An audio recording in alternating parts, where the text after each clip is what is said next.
Voici la revue de presse. Bonjour Marion Lagardère. Bonjour Patrick, bonjour Julie, bonjour à tous. Dans la presse ce matin, la France n'en a pas fini avec Daesh. Oui, c'est le titre en une de la Dépêche du Midi et de Libération, 2 jours après l'attentat de Paris. Et cette polémique qui rebondit, comme dit Sud-Ouest, celle sur les fiches S. Une fois de plus, titre Le Parisien, le tueur était fiché. Il l'était même doublement, note la Nouvelle République. L'attentat de Paris relance le débat, résume Le Figaro, dans lequel Laurence de Charette dénonce les apôtres du renoncement drapés d'une prétendue sagesse démocratique. Ces attentats, c'était hier, c'était avant-hier, écrit-elle, mais ce sera encore demain, puisque les fiches S ne servent pas à enfermer ou expulser les terroristes, mais à, entre guillemets, remonter les filières. Le Figaro qui parle d'aveuglement, de renoncement, de grande capitulation, peu ou prou les mêmes mots que ceux utilisés par Laurent Wauquiez et rapportés en page 5. Mais dans l'exercice du réquisitoire, force est de constater que le journal est bien le seul ce matin. Les autres éditorialistes passent un tout autre message, à l'image de La Voix du Nord, où Hervé Fabre fustige les idées simples sur les fichiers S.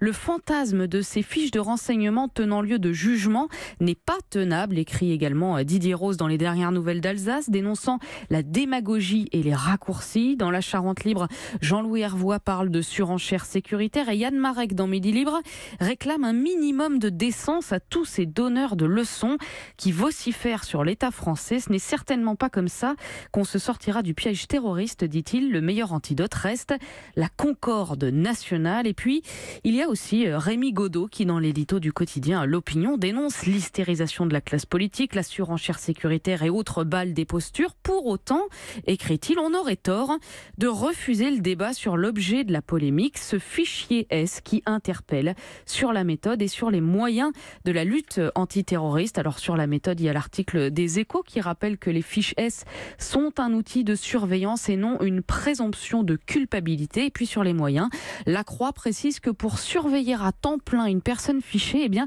il faut mobiliser 15 à 30 fonctionnaires. Alors j'ai fait mon petit calcul, sachant que 10 000 personnes sont fichées pour radicalisation. Il faudrait entre 150 000 et 300 000 policiers pour tous les surveiller 24 heures sur 24. Autant dire qu'on est largement au-dessus des effectifs actuels de la police nationale. Et puis en parallèle, il y a bien un endroit où la fiche S a changé de statut, c'est le dictionnaire, puisque l'expression a été retenue pour entrer dans l'édition 2019 du Robert. Oui, et c'est le Parisien qui nous l'apprend en publiant la liste des élus du DICO. On compte donc fichier S, mais aussi dans le même registre, revenants et cyberdéfense. En politique, on retient dégagisme, mais aussi marcheurs et insoumis. Et puis, puisqu'un dictionnaire reflète la société, les lexicographes du Robert ont également intégré le mot frotteur. Personne recherchant les contacts érotiques en profitant de la promiscuité dans les transports en commun. Bon, honnêtement, je vois pas trop ce que ça a d'érotique. Il manque surtout le mot agression dans la définition. Mais enfin, je ne fais pas les dictionnaires. Et Raphaël non plus, visiblement, puisque l'expression écriture inclusive a bien été validée. Et puis, quelques anglicismes.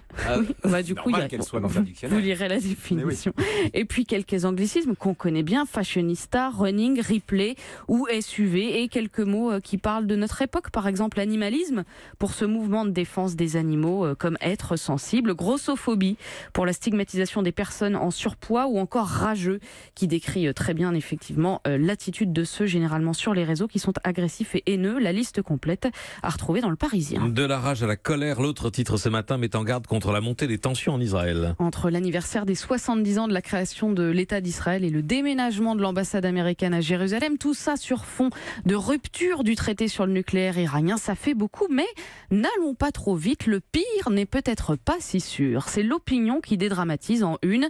Si les menaces s'accumulent, écrit Jean-Dominique Merchet, un conflit généralisé reste peu probable. L'Opinion, qui est le seul journal, il faut bien le dire, à temporiser. Pour le Télégramme, en une, c'est plutôt l'alerte maximale. Aujourd'hui en France, parle de colère et de tension. Et pour La Croix, le fossé se creuse entre Israéliens et Palestiniens. Reportage à Jérusalem, ville miroir du conflit. Et puis dans la bande de Gaza, où des milliers de Palestiniens Palestiniens veulent briser leur enfermement, nous dit le journal. Ce sont d'ailleurs eux qui font la une des sites de la presse israélienne ce matin, Haaretz, Jérusalem Post ou Yediot, qui anticipent une escalade de violence. Mais le pire n'est donc pas si sûr, répète l'opinion. Beaucoup pronostiquent une explosion de violence, une intifada militarisée, des attentats, résume l'historien Vincent Lemire. Mais tout ça n'a pas eu lieu parce que la jeunesse palestinienne cherche de nouveaux moyens d'action. Elle cherche des méthodes non violentes et autonomes. Ces jeunes veulent l'égalité des droits, dit-il, et ils réfléchissent bien plus que leurs aînés à l'impact médiatique de leurs actions. Analyse pragmatique à lire donc dans l'opinion. Enfin, on parle aussi beaucoup d'argent dans vos journaux sous des angles très divers. Oui, par exemple, les dividendes versés par les entreprises françaises. Axel de Tarlet nous en parlait tout à l'heure et c'est la une de l'Humanité.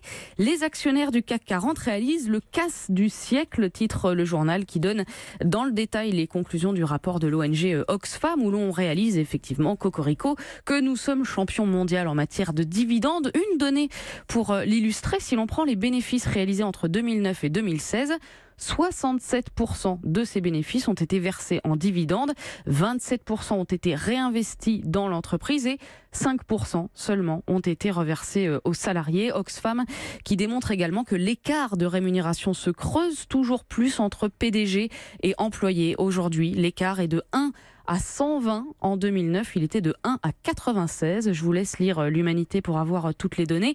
C'est assez vertigineux parce que ce sont quand même des sommes évidemment qu'on a du mal à se figurer. Alors que la une de Midi Libre, par exemple, sur les panneaux solaires, là, on se figure très bien l'affaire. Gare aux arnaques, titre le journal Enquête sur ces escroqueries qui se multiplient.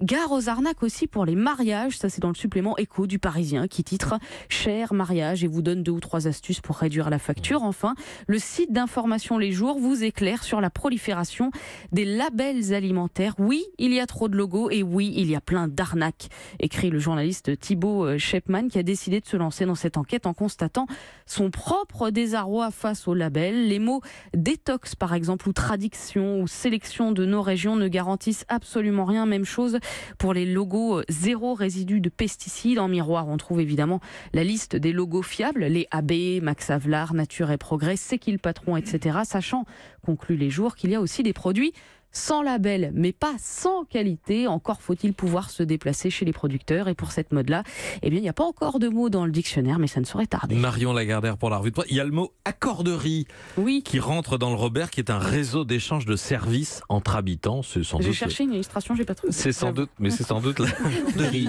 Accorderie, sans doute l'idée la plus proche de ce que vous venez d'évoquer, c'est-à-dire cette solidarité locale. Merci à vous, Marion Lagardère. Europe 1.